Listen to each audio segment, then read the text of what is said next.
चीन का सवाल पूछ रहे थे, मैं आज पूछ அக்சைசின் பகுதியில் நமக்கு சொந்தமான 30,000 சதுர கிலோமீட்டர் நிலப்பரப்பு சீனாவிடம் ஒப்படைக்கப்பட்டது.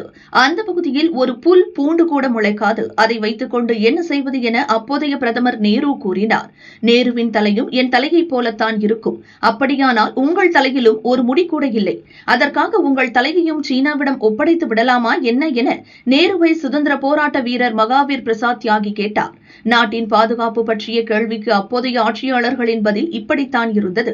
गंभीरता से जवाब दे रहा हूं, मुझे बोलने नहीं देते। जवाहरलाल नेहरू जी ने क्या कहा? वहां घास का एक तिनका भी नहीं उगता है, वो जगह को क्या करे?